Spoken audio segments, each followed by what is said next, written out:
Welcome to the Lechtich Parsha podcast, where we delve into the Torah's timeless wisdom and uncover uplifting and empowering lessons tailored to the challenges of our generation. Thank you very much for this opportunity. It's a supposed to be here.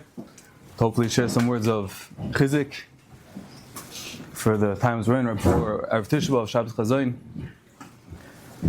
So right before I came here, I was tucking my children into bed. And those are usually the best places, the best times to glean from, to use those as springboards to practical chizik. And as I was tucking my son in, my 3-year-old son, there was a balloon. Baruch Hashem, we were blessed with a baby a month and a half ago. Thank you, Bakhtia. And there was one of the balloons that lingered from the happy birthday, get better soon. And my son likes those balloons, and he was hanging on to it till now, for a month and a half later. And every night before he goes to bed, yes, bring it down until he's back on the ceiling, and we bring it down, and he brings it upstairs, and it's a whole routine. Tonight, I saw him playing with the balloon, and he brought it to his crib, and he tried putting it into his crib. And I saw he was very hesitant to let go of the balloon. And he tried holding it down, and he eased off, and the balloon had helium, obviously, and it kept on rising. And he just took the balloon out. And I said, Eliezer, why didn't you let go of the balloon? So just put it down in the crib. And he said, obviously, not for a 3-year-old, but what did he say? He said, because it's going to go to the ceiling. He said, it's so interesting. Maybe the kid is trying to put it down, but intrinsically, because it has helium, it automatically goes up. And I think that is what we should all be feeling right now, right before Tisha B'Av. Sometimes we can associate Tisha B'Av with negativity, with being forsaken, with being lost, abandoned by HaKadosh Baruch Hu. But even at these times, Hashem never wants us to forget that we're intrinsically pure. We have ruchnistic helium pumped into each and every one of us. And no matter how hard and how forceful the Yetzer Hara, the Umas Ha'olam, Hamas, the Nisayanis come out against us, Mamleches Kahana V'Goy Kodesh, Hashem tells us, don't forget, you're innately pure, you're filled with Torah, you're filled with Ruchnis, you're filled with Chilek Alekam Imal, and when you feel that you're about to hit the dust, you're about to pop, you rise right back up. Hashem never puts us down, Hashem never lays us to rest.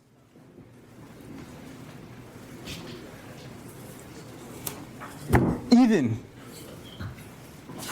in times of Churban, even in times of destruction, in times of pain and tragedy, HaKadosh Baruch Hu is looking down on us and He's saying, you think you're going to go down?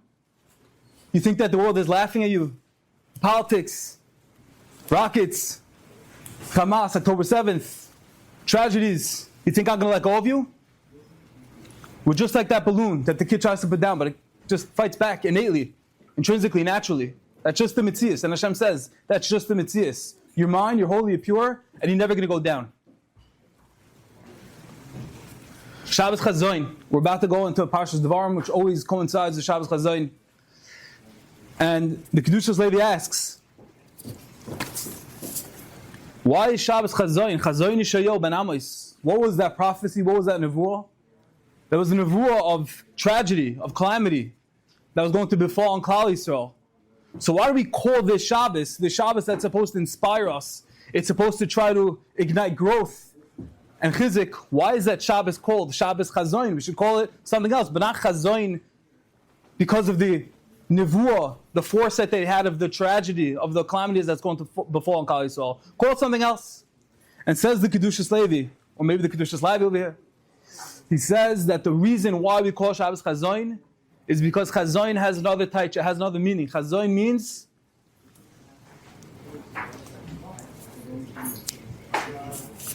vision. Objectively, Chazon, Chaziyah, means a vision, means a path, it means a reality check.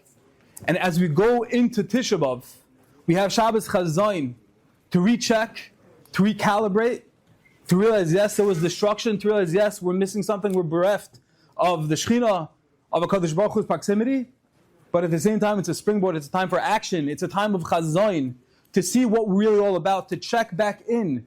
We all have Helium within us. We all have Chelek Alakamimal, Hashem's Neshama, the Neshama Bekirbi, that always is going to keep us lifted, keep us afloat. And Chazon Yishayo. Yes, it was calamity, but there's also a vision. Even when we're feeling depressed and down and negative and we're at loss. But we also have to check back in with the vision where we're meant to be, where we're meant to go, even during this time of the year. So the obvious question that we ask, that we're thinking about consciously, subconsciously, is how could it be? How can we actually accomplish? How can we actually change? How can we actually do things that are meaningful for the Binyan Beis HaMikdash? The famous question, if all the Tanoim, the Amoraim, the Rishonim, the Achronim, they couldn't poyolize the Yeshua, they couldn't, Reb Shaila and Reb Nachman and all the Heilige Tzaddikim of yesteryear, they couldn't, the Chafetz Chaim, Reb Kiva Eger, the Chassam Sofer, go through. And what are we going to do? What can we do? We seem so small, a fraction, a nothing in compared to these Gedolim, to these people that lived, these Neshamas in the past. How is it possible that we can even make a dent into the Binyan Beis HaMikdash? And the answer, says Reb Shimshon Pincus, someone once posed this question to Reb Shimshon Pincus, and he answered that yes, it's true. The Bekiyas, the Talmud Chacham, the Hasmada that the previous Gedolim Tzaddikim had, we don't have it these days. But his words were, they were never tempted with the Nisayan of walking down Ben Yehuda. And that's something that we're all confronted with probably multiple times on a daily basis. And it's a chizik for all of us that whatever Nisayan it is that we're dealing with, the previous generations did not have that Nisayan. They didn't have to contend with that. And the kamos, the concentrated potential that we have is something they didn't have access to. And every time there's a Nisayan. Should I look? Should I not look? Should I do chesed? All these Nisayanis. We're so far away from the source, which makes every choice of doing right over wrong so much greater, coveted in Hashem's eyes, so much more beloved. And that is how, says Reb Shimshon Pincus, how we can make a dent, how we can actually implement true change, and how we can actually build bricks for the Beis HaMikdash. I want to share with you an incredible story. I just heard this from Reb Chaim Waxman, mind-boggling. There was a big askin, a well-to-do askin from Eretz Yisrael. And he had to go to Europe, to Schweiz, to Switzerland, to oversee an operation for a young boy who was deathly ill. He flies over to Switzerland with the family, he makes sure everything's okay, gets him into the hospital. And after his job was done, he had a hotel. He went back to his hotel, checked in, was going to relax a little bit. It was a heavy trip and dealing with all the paperwork and the legal stuff in his family. They didn't know how to speak, they didn't know English, they didn't know anything. So he was there for them, and he finally was excited to go back to his hotel, relax for a few minutes, get a good night's sleep, and he was going to go a couple days later. He walks into the hotel, and he meets this other couple from Eretz Yisrael. Not familiar, didn't know them, didn't know their name. And he says, "Oh, nice to meet you. My name is Moshe Schwartz from Eretz Yisrael, and I'm here on this mission to help this family." He said, "Oh, very nice." A little chit-chat. He goes back to his room, goes upstairs. This meeting, this encounter has happened at, let's say, 6 p.m. Moshe goes back up to his room in the hotel, and hours later, he needed to come back to the lobby to get a tea. Comes back 5-6 hours later. It's already 11, 12 in the morning. And he's perplexed. He sees this couple with their daughter still drinking zach in the lobby. And he went back and he said, "Are you the same people that I saw 6 hours ago?" And they said, "Yeah." He said, what are you doing here? You're sitting in a hotel lobby. What? Are you okay? And they said, "Well, truthfully, we're from Eretz Yisrael. We don't have any money. And we Pasha can't afford another night in the hotel. So we figured we already were here for one night. couple nights and we can't afford another one, but we're leaving tomorrow morning, so we're just going to drazach on the couches over here, and when our taxi comes in the morning, we're going to leave, but we have our bags ready to go. And this asking, Moshe Schwartz, looks at this couple with their daughter, and he said, are you crazy? You think I'm going to let you sit here for the next 5-6 hours alone? He said, come to my room. He took them, welcomed them into his room, and he had food and drinks, and he sat and fabrang with them, danced and was mechazik them. 6:30, 7 o'clock, the father gets a notification, a call, the taxi's here. They part ways.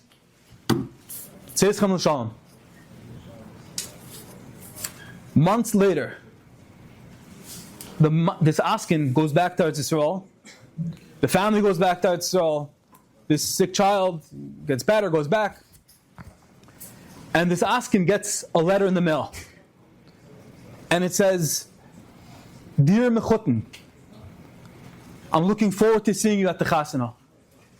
So he opens up the letter.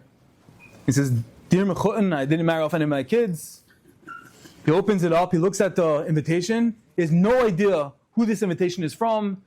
Definitely no Mechutin, he thinks it's just an epic mistake. Someone must have made. A day later, he gets a call. Shalom, is that Moshe? He says, yeah, who is this? He says, you remember me? I was the Yid that you bumped into in the lobby in Switzerland. And he says, oh, Shalom Aleichem, of course I remember you. He says, I just sent you an invitation to your chasana. And he said, are you okay? You're well? What? He said, let me explain to you. He said, I didn't tell you why I was in that lobby. I told you that I was waiting for my taxi, but there was a backstory. He said, let me hear. He said, what happened? He said, I was in Schweiz, I was in Switzerland, because my daughter, who you saw in the lobby, I was with my wife and my daughter was dating a guy. My daughter went off the derech and wanted absolutely nothing to do with myself, with my wife, with the rest of the family, to the point she was dating this guy and ready to get married. And all she wanted was for us to bring her some money to get the chasana ready, make a few preparations, bring her some last minute possessions she forgot. But after that, saying goodbye to us, says Cham Shalom, nice knowing you for the 20 whatever years, going out with this guy living in Switzerland and falling off the map. So what happened was, you didn't even know, but you came over, you asked us our name, you asked us what you're doing over here, you showed you cared. You don't understand the impression, the indelible impression that you had on my daughter. For a week we were Jane Zach in Switzerland and nobody asked us, how you doing, what are you here for, you're an Israeli couple with a daughter, what's going on? You were the first one. Ad kidei kach, to the point that we got on the plane and my daughter said, Mommy, Tati, if this is what an Erlich Yid is, I may have been tainted, I may have gotten beaten up over the past few years, but I'm signing back up. On the plane, my daughter broke off the shidduch with this guy, came back with us to Eretz Yisrael, resubscribed, and a few months later, right now, she became a kala to a ben Torah, and she's ready to commit her life back to Torah mitzvahs. And that is why I wrote on this letter, Dear Mechutin, because without you, there is no chance I would ever have this opportunity. My daughter would never have Jewish Zeresh al-Kayama of Yidden, B'nai Torah, Jews. And it's all in your schus. And I'm forever indebted to you, and I want you at this chasna. You are the Mechutin. The moral of the story, there's hundreds. But one is for sure. We cannot underestimate the power of a Havas Chinam, and like that person Ask Rav Shishon Pincus, what can we do these days? How can we bring the Beis Mikdash if Rabbi Akiva Eiger didn't bring it? If the Rashbi didn't bring it? The answer is one kind word. One overcoming. With the Yetzer Hara, we don't know. We can't underscore its value, its potency, its power. It can do anything. But we cannot belittle those moments, a kind word, a kind gesture, showing another person we care, and especially in this time of year, Havas Chinam. But if we work, exercise the Havas Chinam within each and every one of us, especially in the shul, it's Mamish Davar B'itay Mativ, BET, bringing everyone together. But for ourselves, not just as a shul, but as individuals, our close network, Kiruv Kroivim, our family, friends, our wives, our children, our neighbors, working on that and realizing that every small thing is registered and processed and meaningful by Kadosh Baruch Hu. With that, realigning back with Shabbos Chazon, as the Kedushas Levi tells us. Looking at the vision, looking where we're supposed to be, and remembering that we all have Ruchnis Diki Helium. Hashem never puts us down. And even in times we're going to sit on the floor and cry and say, Eicha, Yashva Levadad. We're going to say what happened, Oilonu, Nafla Taras Shenu, and all these, we're set Ovid, we're a forlorn nation, we have no leader, no manig. We're full of the helium, we're full of fire, we're full of tzilim of the Kimimal. We can do anything, we can rebuild the Beis HaMikdash because Hashem put us, we're the door that's going to bring Him. And if we rise to the occasion, we realize the chashivas of everything we do, the chashivas of every small action. There's no such thing. We erase that from our vocabulary, from our vernacular, and realize that HaKadosh Baruch Hu is there, HaKadosh Baruch Hu cares, and He's waiting for us with open arms. In turn, with our collective actions, with our collective mitzvahs, and especially Havas Chinam during this time, that HaKadosh Baruch Hu in turn alleviate us from our pain, from our foes, from our sorrow, with the arrival of the Bayis Shlishi, the Binyan Beis HaMikdash, and Mashiach Tzidkenu right now. B'meir b'minu, amen. I thank each and every one of you for listening. I hope you enjoyed, and I wish you a wonderful Shabbos.